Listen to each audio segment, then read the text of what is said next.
I love when I get so immersed in my writing that I lose track of time. Today's video is my 6 favorite ways to follow the flow.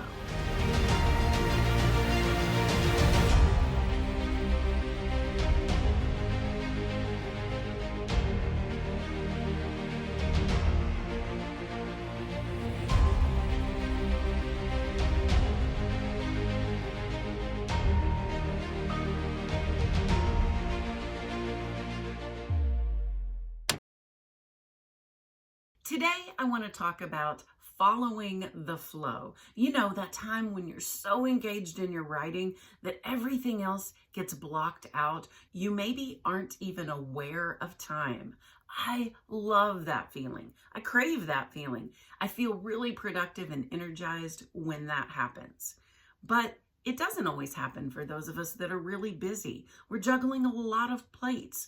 We have so much going on that sometimes it's just hard to let go and to be able to enjoy that kind of creativity. Well, you can do it even in 30-minute writing blocks.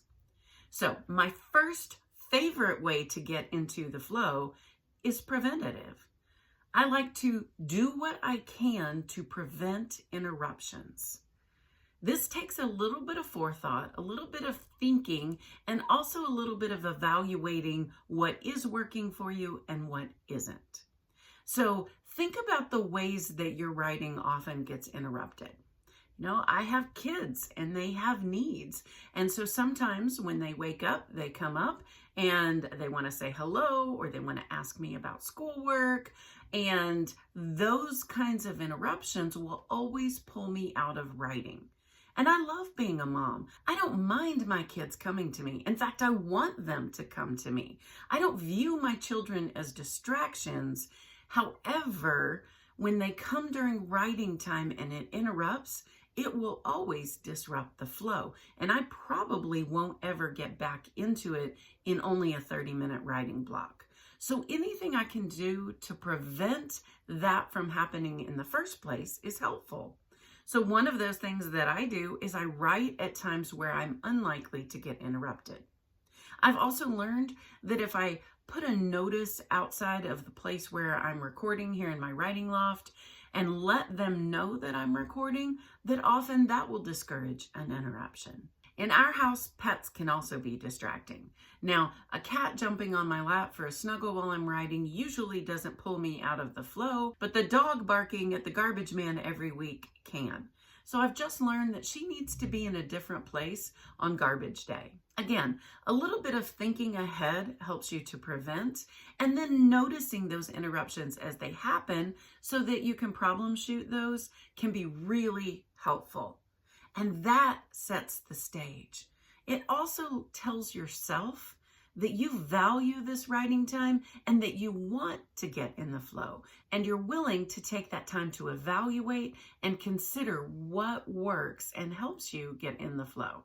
So that's my first tip. Just prevent anything that might pull you out of it. The second thing that I like to do to keep me in the flow is I try to keep the space where I am writing free from any task list or to-dos or things that are tugging at me. You know, there's plenty of those for me, and I know there are for you too. We have a lot of responsibilities. We have a lot of areas that we're often thinking about. We're just busy people. That's why I say we're writing in the margins of our life. But if those kinds of responsibilities and our mental power is focused on those kinds of things, it will pull us out of the ability to flow. You can't really immerse yourself in your writing if you're thinking about what you're going to be doing right after writing, or you're thinking about the things you need to pick up at the grocery store. So one of my favorite tricks for dealing with that is just to keep a set of Post-it notes right near my writing area so that anytime those ideas happen, I just jot them down and I'm not really interrupted. They're here, they're waiting for me when I am done writing, and I can get to those tasks that are also important.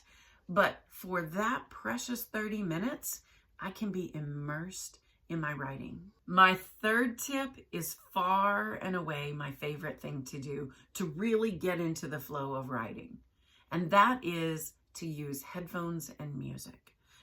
Life is going on around me. I'm still part of a family. My family also lives in this house, and I want them to. They're going to go about their business doing their thing. But one of the ways that I can keep myself from having part of my brain on, now, what was that noise? And who's doing what? And do I need to go break up an argument? Or do I need to redirect some of my kids? That kind of stuff is to be able to kind of tune it out. And that is where headphones and music are really helpful to me. I love finding 30-minute tracks of focus music and using that to really help me engage in my writing. There's just something about it. I mean, there's research that supports how it activates your brain. I don't understand all of that, and I don't really need to. I just know that it works for me.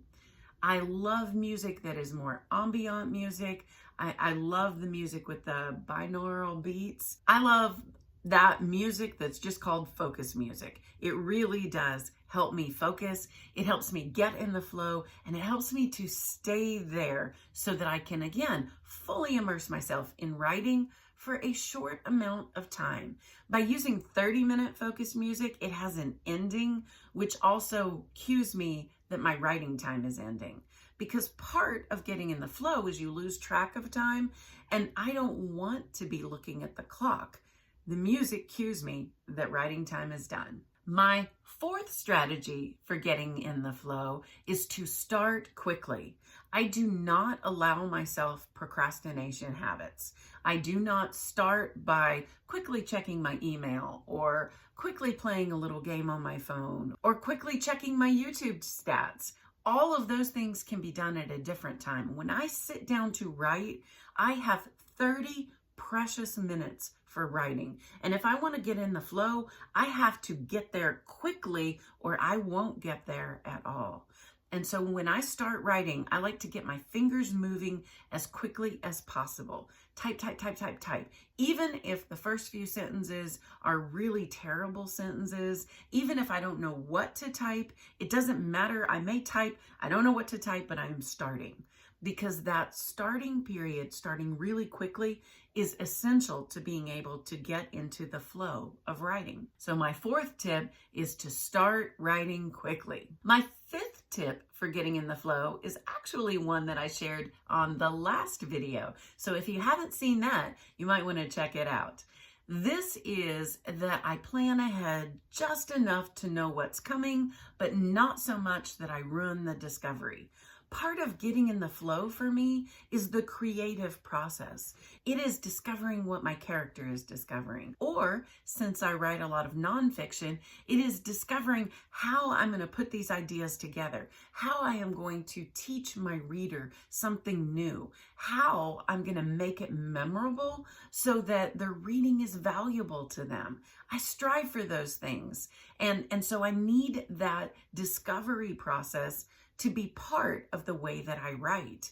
And when I am really discovering that, that is often when I am in the flow. And my sixth tip for following the flow is to be prepared for ending my writing time. Following the flow means getting really immersed in your writing, losing track of time, enjoying the creative process. And when I am doing that, I need to trust myself that I am not going to enjoy it so much that it bumps into other responsibilities that I have. Kids need to be educated. I need to get to my job. Meals need to be eaten and prepared. I have things that need to get done, and I don't have the luxury of just enjoying writing all morning or all day. I need to know that I can do it quickly and then be done. For people like me, it's really fun to do those writing bursts where you write a lot and you just really get into that. So I allow myself to do that sometimes, but I need to also trust myself that I am going to be disciplined enough to end writing when my writing time needs to end. And the way that I do that is to have some sort of a cue that writing time is over.